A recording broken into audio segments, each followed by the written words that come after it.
All right. So let's talk about reliability. What do you think about when you think of the term reliability and why is it so important? Let's take a minute to pause the video and really think about it. Once you're ready, please continue the video.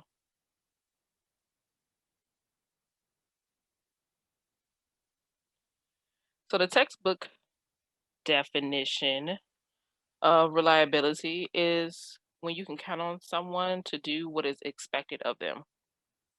It's super essential to employees' work performance and highly desired by employers. But why is it so important? Well, everyone wants somebody to do what they say they are going to do. It's not only essential in the workplace, but it's also essential in everyday life. So I just want you to think about it.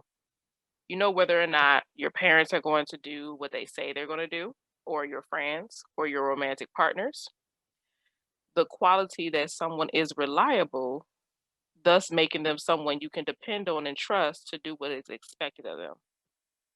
If it's important in everything like in everyday life, think about how coveted having a person like that in your workplace could be.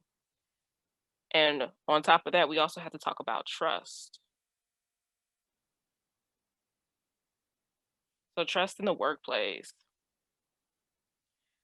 The ability to be reliable in the workplace is resulted in your coworkers and supervisors trusting you, both as an employee and as a professional. And trust is basically when one party, a trustor, is willing to rely on the actions of another party. This is super important to your professional brand to be able to be trusted. It's like a stepping stone in gaining a higher position or gaining higher wages, but there's also a risk factor to it. Not only just for you, but also for your supervisors, your leadership team, whoever is like the management of your organization or your area or your department. When people put their trust in you, they really don't have any clue if you're going to be reliable and do at that is expected or desired. No pressure, but it's that time to kind of like prove yourself that you are somebody who can be trusted.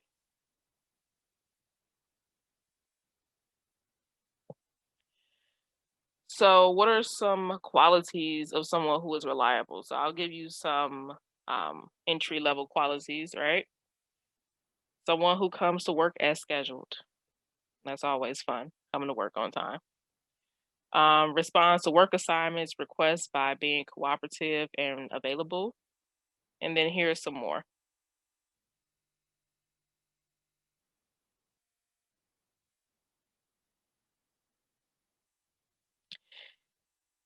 These are some of the qualities that will be looked for when you are serving your like 90-day probation period at the beginning of being hired for a job.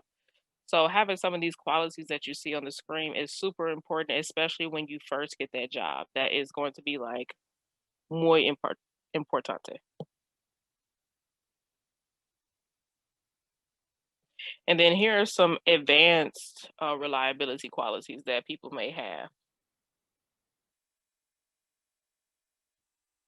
And these are the qualities or actions that somebody who has reliability traits would or is somebody who's looking for reliability traits when trying to fill like that leadership position. So maybe a vice president is looking for a manager or looking for a supervisor or looking for a department head.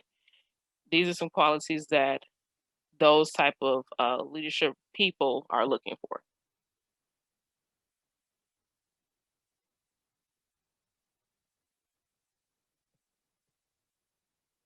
And then just on a basic level of the types of tasks that a supervisor would like to basically help them make that thought process that you're both have that you both are dependable, reliable, and have initiative. So you're somebody to be depended upon. So some of the top five things are like keeping them up to date on the status of work that's not completed yet, asking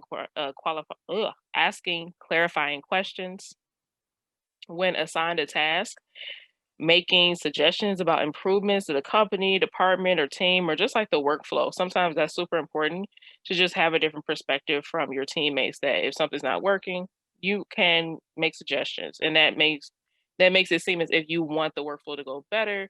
You want things to be a little bit more cohesive. Admitting mistakes promptly, that's a big one. And then listening and responding back to feedback, that is also a big one. So we'll go ahead and look at the rest of those.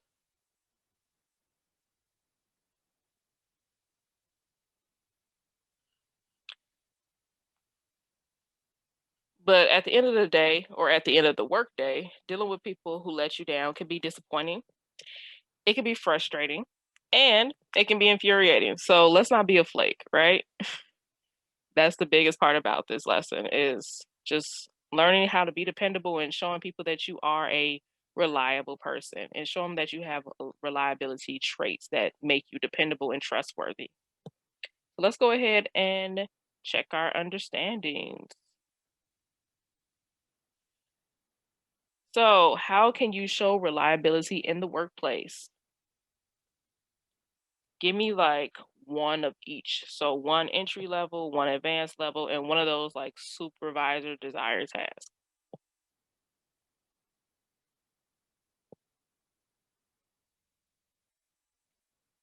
So, the most basic one is come to work on time. An advanced one of the ones that you saw there was reschedule meetings and deadlines well in advance if necessary. And then one of the supervisory ones is like keep me up to date on tasks that are not yet completed. Our next question, what is trust? What is trust? Give me that textbook definition. One party, the trustor, is willing to rely on the actions of another party, the trustee. That's trust, basically, in a nutshell. And the last question is, what are some consequences of being unreliable in the workplace? Now, we all can think of some consequences when you're not reliable, especially when you don't show up to work on time or when you're scheduled. Like, what are those consequences? It's not a hard question to ask. So, you may not be considered for a promotion or a wage raise, and there's even a chance that you might be fired, especially during that 90-day probation. Please be reliable during your 90-day probation. Like, be reliable all the time, but especially during your 90-day probation. Like, go over the top. All right. So, that's all the questions that we have for today. And I'll see you again in our next lesson, which is basically being accountable.